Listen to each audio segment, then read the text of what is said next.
Okay, so today I'm going to talk to you about the 5C, and then this is starting from what we call the temperature versus composition. And this composition means composition in terms of A mole fraction.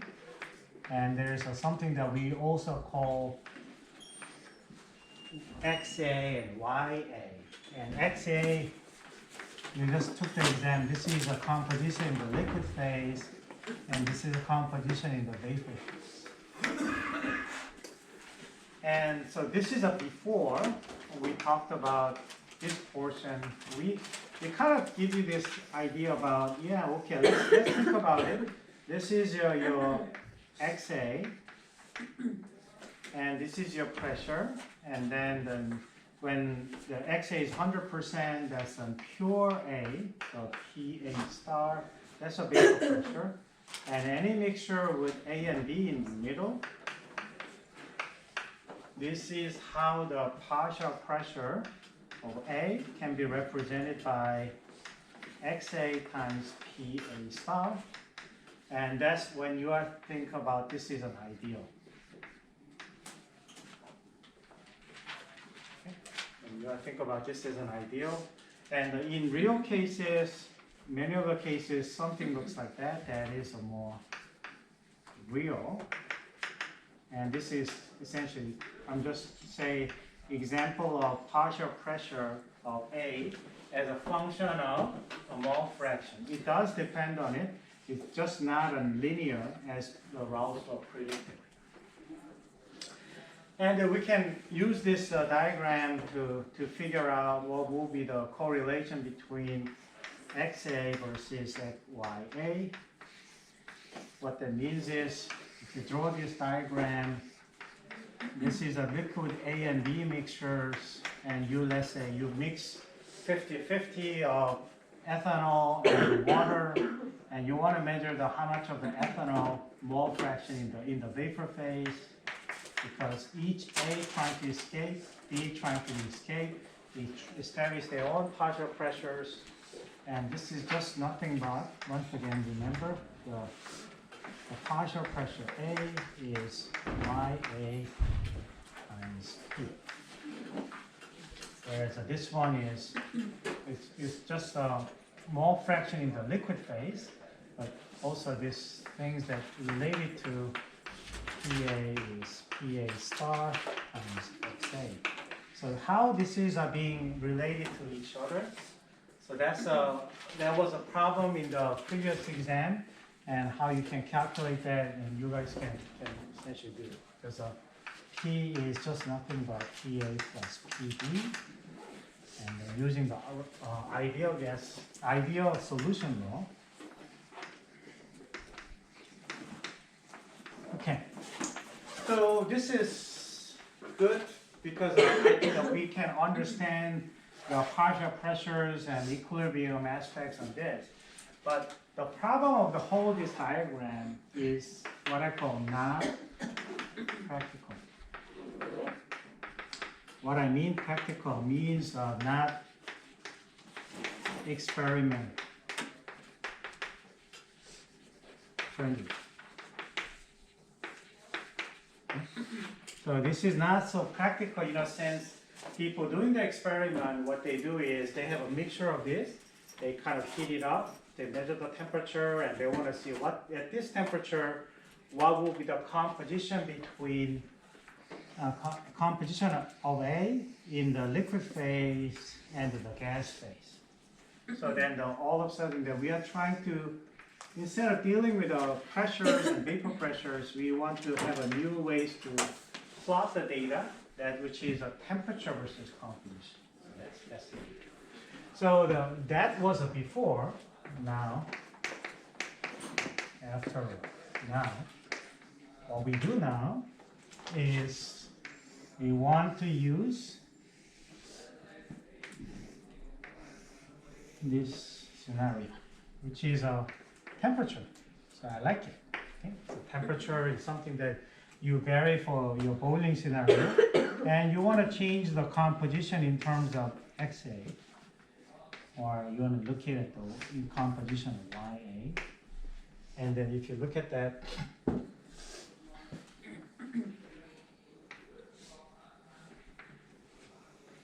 they have this.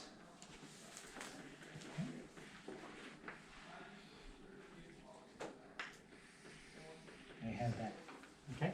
So this is a case where A and the B mixtures. And so let's look at this diagram why this is curved. So, okay, so this one, you have 100%. What? You have 100%? B, right? So this is a pure B. So you have a boiling point of pure B. Right? This is 100% A, right? 100% A. So this is a boiling temperature of pure A.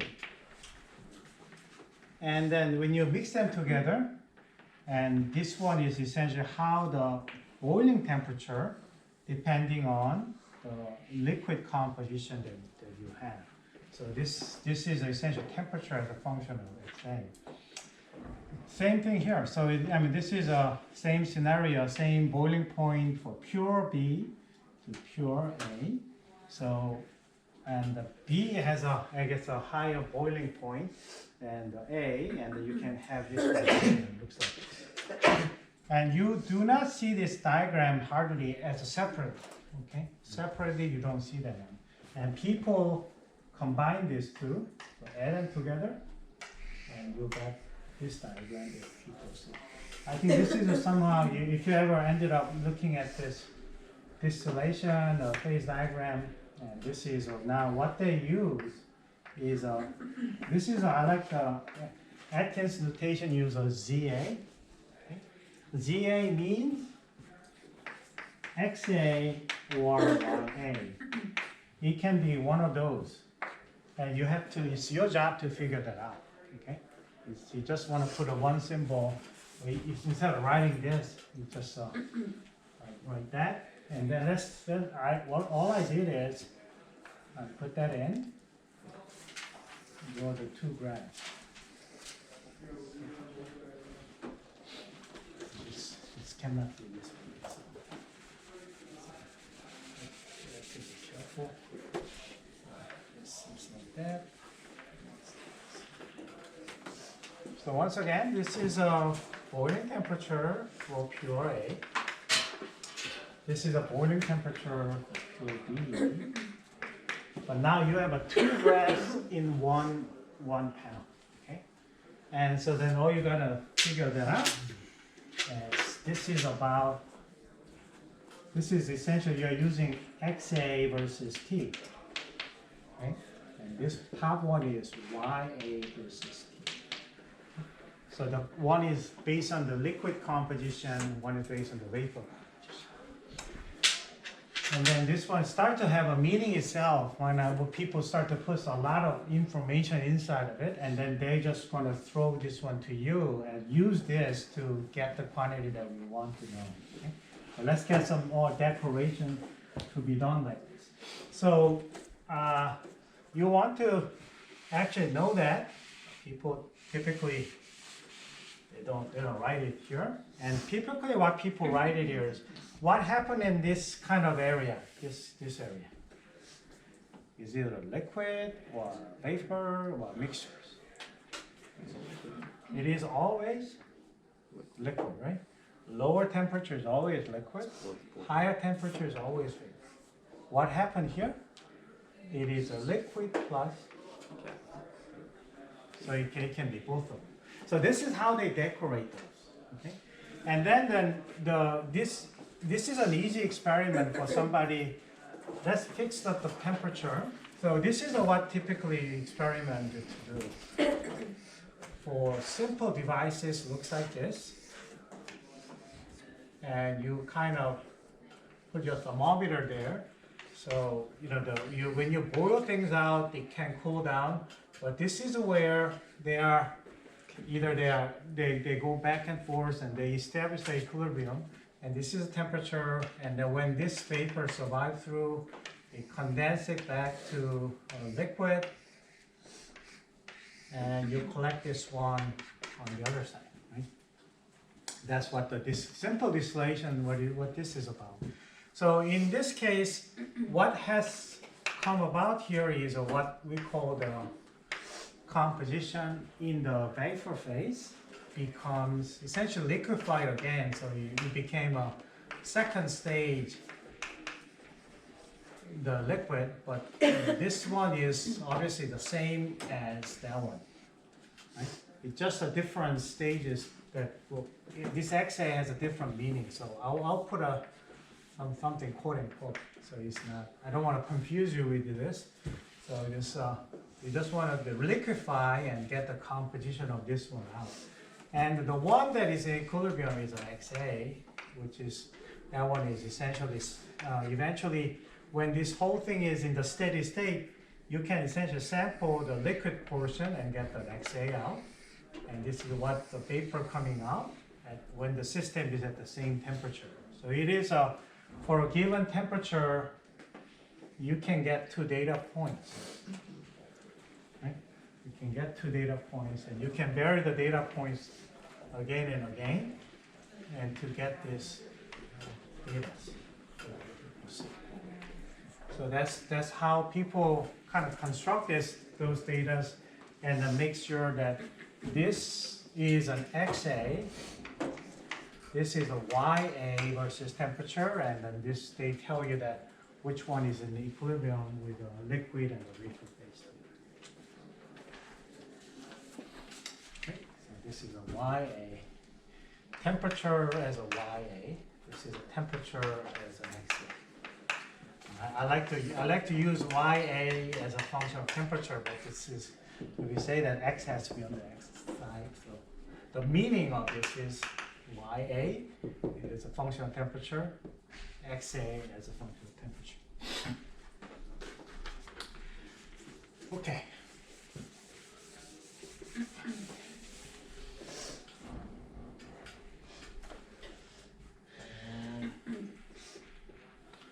Okay, so this is how to use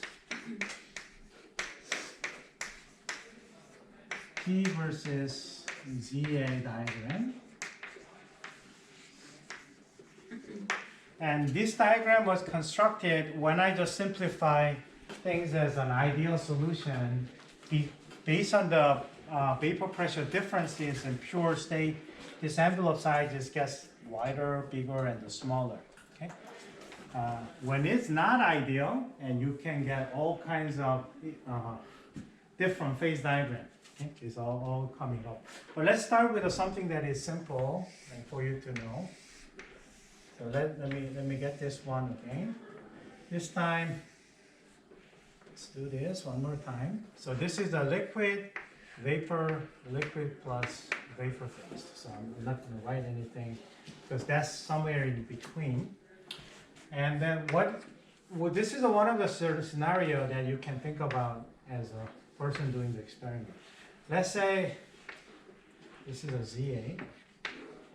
I'm starting from 20% A, for example, and I'm at room temperature. Let's say this is a room temperature. You heat it up. It's a liquid, liquid, liquid, liquid. At this point, something starts to bubble out, right? Vaporize, and that one is essentially the one at the same temperature whose composition is this one. It's not even. I don't know. I'm doing my best to make it flat. Okay. So this is the one that's going to be at the same temperature that was bubbling up. So that's what we call, you start with an X1. Now you generate Y1 in terms of A composition. And this one can drip down, right? And then having this, I guess, improved composition, something like, I don't know, 50%. And then we'll boil that again. you raise up the temperature, and then this one start to bubble at this composition. So then you make the Y2 as a second vapor come out, and this is their composition. So what that means is, if you have this vapor, you collect that, and you use that again to collect this. By distillation twice, you can improve what used to be, let's say, 20% A. This is something like 80% A. I can do that, right?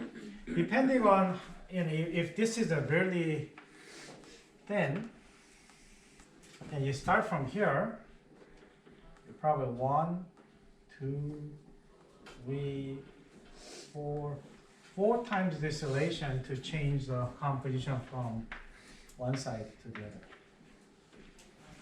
So does it make sense? Should make sense to you that this is an X1, and you just generate your A. It's all A composition, okay, the first one, and this one becomes dripped down to U, and that one is distilled to the Y2, and that you see this one. So this is how you distill the component that is more volatile. So you enrich the component that is reaching A.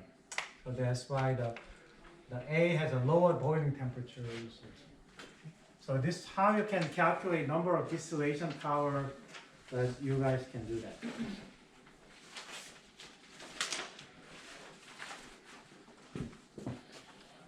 Okay. Also,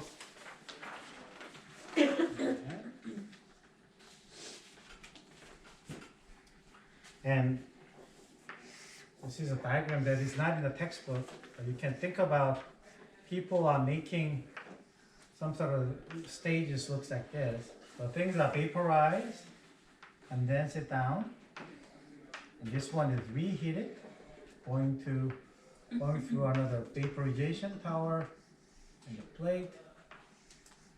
So this is what's happening inside the distillation.